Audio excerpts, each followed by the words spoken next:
लोगन देख सकता नहीं देख ली कि हमर पंखा खराब हो गल बा। काहे खराब हो गइल का? दिन पहले बारिश भइल सुबह में और तड़का इतना तड़कल पंखा पता ना जल गल भी कि क्या पंखोए पर तड़का गिर गया। ना ना ना पंखा पर तड़का ना गिरल, ना गिरल। घर के अंदर बा लेकिन पता ना जल गल बा कि का भइल बा। हमारी जरा देले अब बनी। देखी रात भर तो हमनी के दोसर पंखा से गरज चलैले बनी लेकिन ई स्पीड फैन पंखा ह थोड़ा महंगा बा। जैसे हाँ बहुत ई मजा मजा और पंखा में ना मिली। हमनी के नींद में नहीं के आयल लेकिन अभी हमरा के तनी बोले दी ना। हाँ हमनी के उ एसी के मजा का जानी। हमार बात सुने, हमनी के लगा पंखा बा तो हमनी के पंखा के मजा समझता से कि हाँ पंखा से का हो सकता।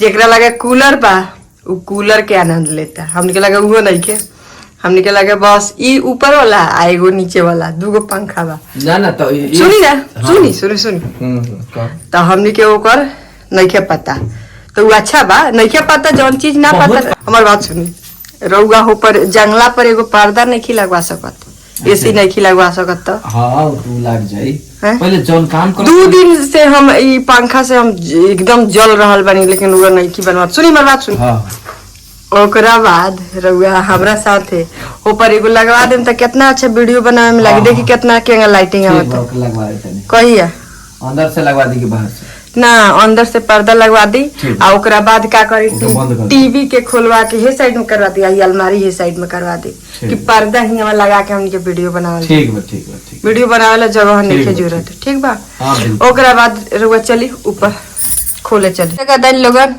यहाँ के अपन मिस्त्रियां लगा रहल बानी, चढ़ गइल बानी ऊपर लेकिन चढ़े के तो ना चाही। खुल जाई रुआ से? खुली कि ना बता दे, हम ना खुली तो रोवर बहन बाड़ी खोल दी है। काम देखी कुकर के सीटी दे देला, बुला दे हैं बहन बाड़ी खोल दिहन, उनका लूर आवेला। ओ इंजीनियर साहब देख ली लोग बहुत जब काम करे चली ना बहुत मस्ती इनका सोचेला बहुत।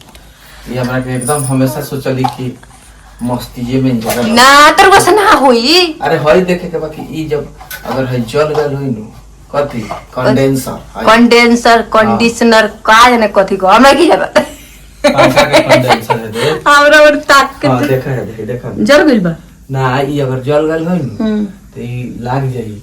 बुला दिल वो पहन के ना हो हम एकरा के मिस्त्री के ले आके देखवा ली कि पूरा खोल के ले जाए। जब अपना बहन के बुलाई ना देखवा ली।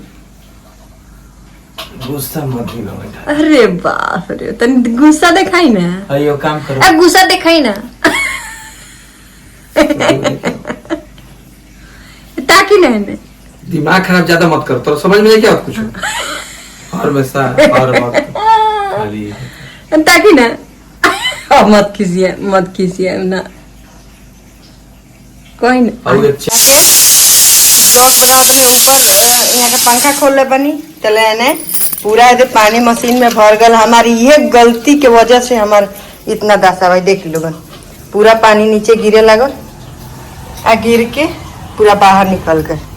देखिए लोगन बहुत हमार इतना ही काम खराब बन कि हमरा यादे न रहेला। देख लोगन पूरा पानी नीचे आ गए, हमरा धोए के भी ना रहला अभी घर।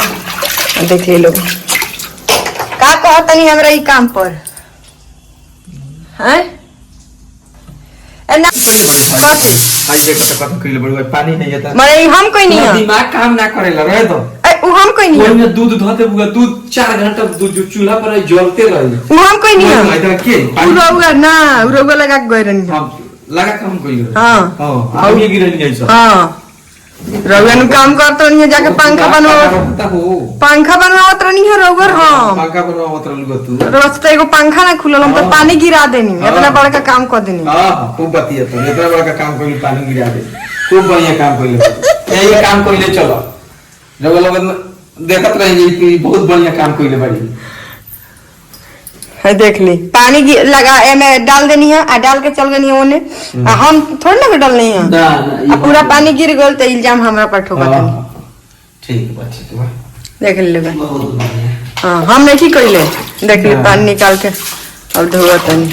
अरे वाह तो का करनी देख पूरा तुम्हारे जब रहे दी अब दो जब गिराइए देनी तब का गिरावत हम गिरेंगे ना तो हम गिरा देनी है एक बार वह इल्जाम खाली हमरे पर जब तोरा ईमानदारी से अगर तुझे गिरेगी वो कब तो समझ जाती है हमें गिरेगी हाँ रवा गिरानी है ठीक बा बिल्कुल हम गिरेंगे हाँ देख लो दूसरा तिला ये ना तो हम गिरानी है ठीक बा हम गिरानी है ना तो गांव में लोग तो हमारी गिरा देनी है तो क्या करे